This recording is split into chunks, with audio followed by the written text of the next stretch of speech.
Selanjutnya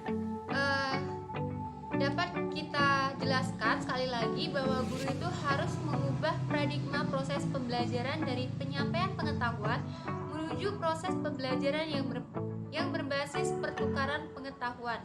Jadi hal ini tentu tidak semudah membalikan telapak tangan, apalagi guru sudah terbiasa dengan tradisi bermetode ceramah yang tentu saja bersifat verbalistik.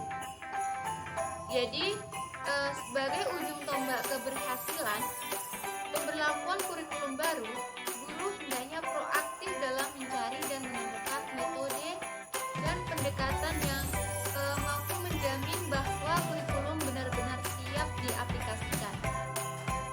Baiklah, di sini saya Tanti Widya Lestari dengan NIM PM 02190743. Saya menjelaskan tentang kapan dilakukan kurikulum paradigma baru, yaitu mulai tahun 2021 sampai tahun 2022. Kementerian Pendidikan, Kebudayaan, Riset, dan Teknologi telah meluncurkan kurikulum paradigma baru sebagai penyempurnaan dari KTSP 2013. Kurikulum paradigma baru ini akan diberlakukan secara terbatas dan bertahap melalui program sekolah penggerak dan pada setiap satuan pendidikan yang ada di Indonesia sebelum diterapkan pada setiap satuan pendidikan. Bagaimana sih sistem pelaksanaan kurikulum paradigma baru ini? Jika dilihat dari jumlah jam pelajaran, kurikulum paradigma baru ini tidak menetapkan jumlah jam pelajaran per minggu, seperti yang selama ini berlaku pada KTSP 2013. Akan tetapi, jumlah jam pelajaran pada kurikulum paradigma baru ini ditetapkan per tahunnya, sehingga setiap sekolah memiliki kemudahan untuk mengatur pelaksanaan kegiatan pembelajarannya. Suatu mata pelajaran bisa saja tidak diajarkan pada semester ganjil, namun akan diajarkan pada semester genap, atau dapat juga dilakukan sebaliknya. Paradigma baru, kurikulum baru, hal inilah yang menjadi salah satu tagline yang dapat menjadi penyemangat bagi setiap guru dan pemangku kepentingan untuk melakukan inovasi kurikulum. Inovasi kurikulum perlu dilakukan mempersiapkan generasi masa depan yang dapat bersaing secara global di era revolusi industri dan society. Hal ini juga melatar belakangi Kementerian Pendidikan, Kebudayaan, Riset, dan Teknologi peluncuran baru yang disebut sebagai kurikulum paradigma baru.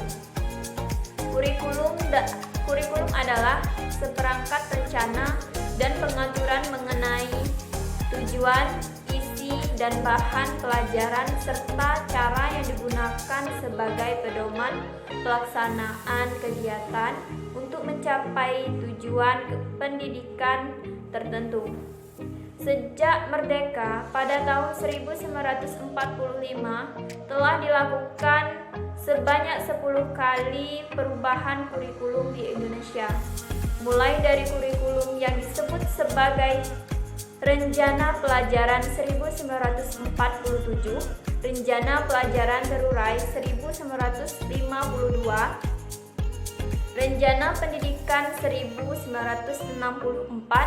dan Kurikulum 1968, Kurikulum 1975, Kurikulum 1984, Kurikulum 1994, dan Suplemen 1999 Kurikulum Berbasis Kompetensi 2004. Baiklah, di sini saya Isa Priadisi akan menjelaskan tentang perbedaan antara kurikulum paradigma baru dengan kurikulum 2013. Pertama, dari alur pengembangan kurikulum.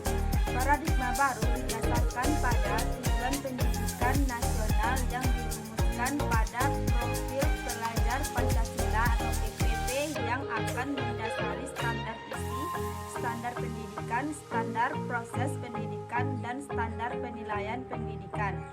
Perbedaan yang kedua yaitu struktur kurikulum. Pada paradigma baru dibagi menjadi dua bagian, yaitu kegiatan intrakurikuler berupa tatap muka dengan kelas dan kegiatan proyek, yaitu kegiatan proyek dilakukan untuk mencapai profil pelajar Pancasila. Perbedaan yang ketiga dari sisi jam pelajaran. Sekitar 20% sampai 30% jam pelajaran yang tersedia pada kurikulum paradigma baru dialokasikan untuk kegiatan proyek. Akan tetapi, kurikulum paradigma baru tidak menetapkan jam pelajaran per minggu seperti yang selama ini berlaku di K13. Jam pelajaran pada kurikulum paradigma baru ditetapkan per tahun. 4. Perbedaan pada KI dan KD. Dulu pada kurikulum 2013 adanya kompetensi inti atau KI dan kompetensi dasar atau KD. Namun sekarang pada kurikulum paradigma baru diganti menjadi capaian pembelajaran atau CP. Sekian dari kami, lebih dan kurang kami mohon maaf. Wassalamualaikum warahmatullahi wabarakatuh.